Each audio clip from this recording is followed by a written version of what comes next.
Hi, solid review here. Now I am going to explain an Indonesian comedy drama film called Too Handsome to Handle.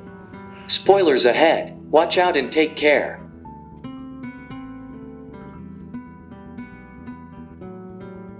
The Moss family has been good looking for several generations. They are admired by many because of their beauty, which in turn makes them a lot of money. The eldest son, Okus, is an internet influencer. He has millions of followers because of his looks and is also considered a love guru who helps men impress their crushes. The father, Pakar, used to be a heartbreaker who dated more than 1,200 girls before meeting their mother.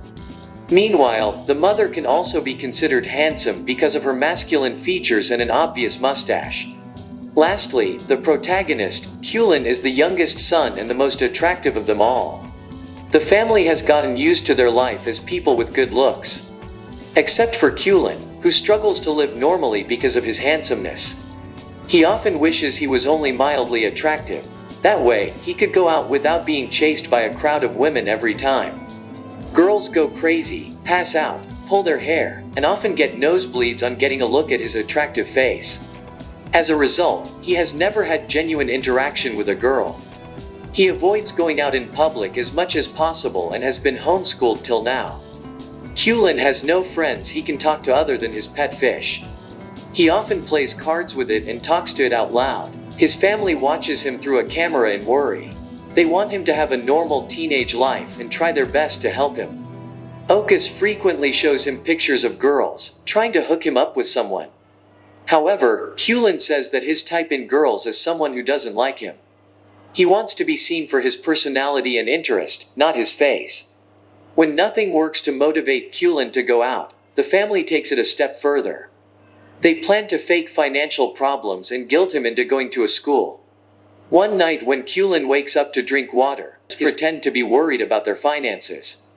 They dramatically declare that they will only eat scrambled eggs for breakfast until they earn enough money for Kulin's homeschooling.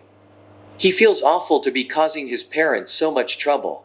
The next morning, he declares that he will be going to school for the upcoming semester. The family is overjoyed until he mentions that he will only go to an all-boys school. Although they would have preferred him to be able to talk to girls, they are happy to take one step at a time. A few days later is Kulin's first day at an actual school. Okus drops him off on his bike, but Kulin doesn't take his helmet off. He plans to wear it the entire day to hide the fact he is handsome. However, the plan backfires when the helmet grabs more attention than he intended to. Kulin quietly sits down in the last seat but is called out by the class bully Sidi and his minions. When the teacher enters the classroom, she too is surprised to see a guy with a helmet. She urges him to take it off right that instant. Although reluctant, Kulin has no way but to oblige. He slowly takes the helmet off in a dramatic way, revealing his face. In the following scene, the teacher is being loaded into an ambulance. It turns out that she started to nosebleed and hyperventilate because of Kulin's beauty. The other kids complain to the principal that the new student is too handsome to handle. Kulin runs through the hallway to go back home but is tripped by one of the bullies. They bring him to the school storeroom and introduce themselves like they are Power Rangers. They are called the Tiga Tak, a group of 3 bullies led by Sidi, the principal's son. After the over-the-top introduction, they reveal that they need Kulin's help to ask a girl out for prom. The group has been in the senior year of school for the past 3 years. They refuse to graduate until Sidi goes to the prom with the most beautiful girl of the BBM school, Amanda. However, she only accepts requests from handsome men, so the group wants Kulin to deliver the promposal. They assign an innocent guy, Kibo, to help Kulin and lead the way. Kibo has also been a victim of their pranks in the past and is obliged to do what the bullies say. Afterward, Kulin goes to the principal's office with Kibo to make an official complaint about bullying in school. Kibo knows what the outcome will be, but he still accompanies Kulin. The principal is troubled by his son refusing to graduate. Since Kulin's beauty gives him a chance to take Amanda to the prom, the principal wants them to do whatever the bullies say. That evening, Kulin and Kibo decide to complete the task the next day and get rid of the responsibility. Kibo is the first person who has shown kindness to Kulin, unrelated to his beauty. Although the day didn't go as planned, he is happy to have gained a friend.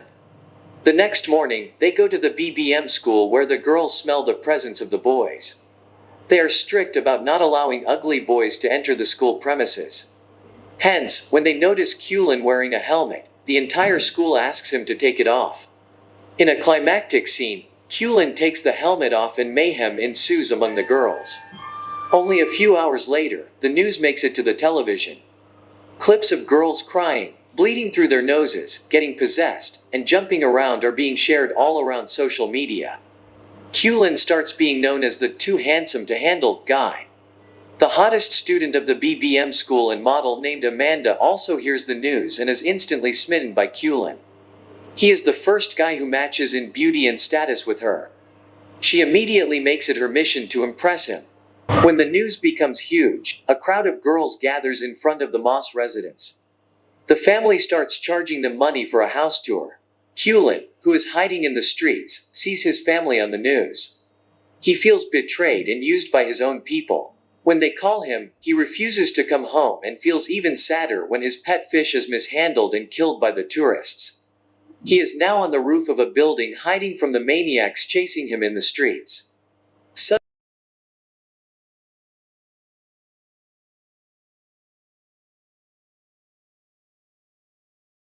Suddenly, a girl appears behind him and inquires if he is going to jump off the roof. Kulin looks at her in shock because she doesn't bleed from her nose or pass out on seeing him. The girl refuses to talk and simply walks away. Kulin is so nervous that he can hardly speak. The encounter makes his day a lot better. A while later, he calls Kibo, who picks him up and invites him to his home. He and his grandmother welcome Kulin to stay for as long as he wants. On walking into Kibo's room, he sees two rare collectible playing cards and is amazed by them. They realize that they share several common interests in playing card collection as one of them. The following day, they visit the all-girls school to look for the girl from yesterday. While they are at it, they also meet Amanda and give her the files of the promposal sent by CD. Amanda pretends to be unimpressed by Kulin's beauty, but after he leaves, her nose bleeds profusely. Kulin sees his crush on the stairs, but the other girls surrounding him do not allow him to meet her. For the next few days, Kibo and Kulin do everything together and become best friends. One afternoon, Kibo takes Kulin to play futsal where he frequently goes to meet his crush, Riri. After the match, Kulin notices the girl from the roof working at a shop nearby. He cannot help but stare at her. Just then, Kibo arrives and introduces Riri to him. Kulin discovers that she is also Kibo's crush who he was talking about earlier. The two seem to be pretty close, which makes Kulin jealous.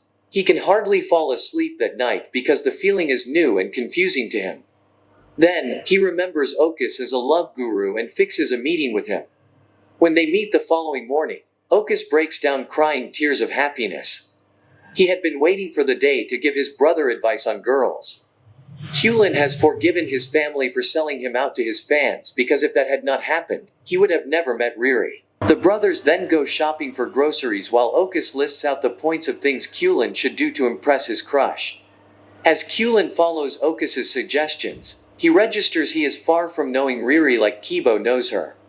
But he still doesn't want to give up on his first love. One afternoon, Amanda comes to the boys' school and hands Kulin an invitation for her birthday. Alongside it, she also gives him a phone as a gift. Later that day, Kibo, Kulin, and Riri go to karaoke. Eventually, Riri and Kulin get to sing together. While Kulin is excited to duet with her, Riri only focuses on Kibo. He soon registers that she also likes Kibo back. The revelation makes his heart crumple in jealousy. So, when Kibo is not around, he bluntly asks her if she has a crush on him. Initially, Riri denies it, but when Kulin lies about Kibo being in love with Amanda, her face drops. Her expression is enough to confirm his suspicions. After returning home, Kulin calls Amanda and asks her for a favor. She happily agrees to do anything he says. The next day, several people gather at the venue to celebrate her birthday. When Kulin and Kibo arrive, Amanda welcomes them. Strangely enough, she seems to be more interested in Kibo than in Kulin. She even pulls him aside to talk to him in private. At the same time, Riri arrives at the party and sees Amanda kissing Kibo. Heartbroken, she runs outside. Taking advantage of her vulnerability, Kulin confesses his feelings for her. Riri thanks him but claims that she never saw him as someone more than a friend. Even after conspiring against his only best friend, Kulin gets nothing in return. The group of bullies also see Amanda kissing Kibo and are enraged with jealousy and anger. They beat Kibo up for it while Kulin watches from nearby, too scared to interfere. Later, he brings Kibo home and dresses his wounds alongside his grandmother. Only after seeing him moan in pain, does Kulin realize that he has made a huge mistake. The next day, Kibo gives him a legendary card from his card collection that Kulin had been wanting for a long time. Guilt-ridden, Kulin confesses to everything wrong he has done till now. Kibo is shocked and hurt by the betrayal. He claims that he would have left Riri if he knew Kulin liked her too. The words do nothing but hurt Kulin even more. At last, Kibo orders him to get out of the house immediately.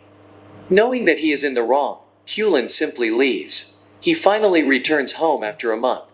His family is overjoyed, but the same cannot be said for Kulin. He locks himself in his room and doesn't talk to anyone. But most of all, he misses his best friend. The two bump into each other at times but never share anything more than a glance. At home, Kulin's mother is worried about his well-being. She approaches him one night and gives him his pet fish that never died. She also tells him that he can go back to being homeschooled if that is what he prefers. The family only wants his happiness and is ready to do anything for it. Kulin, touched by her words, realizes that he has people in his life who are rooting for his success. This motivates him to make things right between him and Kibo. The next morning, he runs to Riri and tells her everything. Following that, he goes to Kibo and tries to apologize. Although Kibo dismisses him at first, when asked about Riri, he starts to describe how much he loves her. Kulin shows him that Riri was listening to him on the phone the entire time. That way, he mends their relationship and goes back to being both their friend. A few days later, they all go to prom together. Kibo's date is Riri while Kulin's date is Amanda. As expected, Kulin and Amanda win the title of prom king and queen. Kulin hears a girl comment that he is only mildly handsome and is instantly drawn to her, indicating the start of a new relationship. Subscribe for more videos like this, turn on the notification, and leave a like to help the channel out. Thanks for watching.